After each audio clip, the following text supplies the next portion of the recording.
Hey, this is Christopher Covert, licensed associate real estate broker with Saunders and Associates in Bridgehampton with the weekly Hamptons market report. We're doing a little bit different this time, as we can see, but jumping right into it. Over the last 2 weeks in the Hamptons marketplace, we've seen 44 trades go into contract.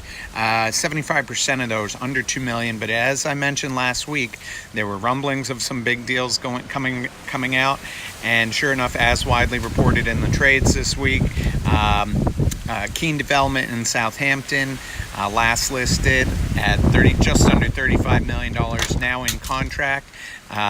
What's interesting is that asking price has held since it came on the market in 2017. Will be interesting to see if the deal is actually anywhere close on that. Because what I do want to touch on is, as we look at numbers over the last couple of months, we've always said the Hamptons marketplace is an efficient one where pricing is correct, deals happen. There's been such a disconnect between buyers' expectations and sellers' aspirations. The sellers that get that are willing to make corrections, are getting deals done. If we look at some of the recorded trades over in Sagaponic just the end of last year, something originally on the market at $9,750 traded at $7,500. That's down over $2 million from initial ask. In Bridgehampton, something asking $12,500 traded at $7,100 recently. East of the canal in Quogue on the water, a deal originally listing at $7,850 traded at $4,400.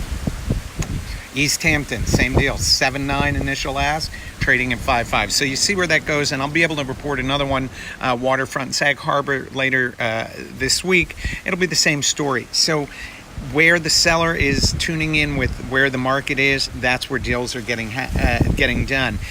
The other thing we touched on last week, looking back at fourth quarter 2018, it was off, what would we say, 17%. One thing to keep in mind is a lot of the deals that closed in fourth quarter were new business originated in August, September, October, three of our busiest months for new deals. If that wasn't busy, if those deals weren't happening then, what was going on? We now can look back, see where the stock market went in the fourth quarter. Did our buyers see that happening? Were they focused on the stock market, getting assets out, shorting, whatever they want to do? I don't know, but maybe there's a direct correlation there that we can now sort of armchair quarterback back on.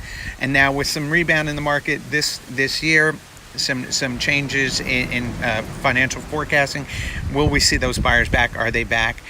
Seeing activity, but where the actual numbers are, we'll have to wait and see. We'll dig back into some of the more detailed data next week back in the office. But for now, that's this week's weekly report. Thanks, everybody. Have a great week.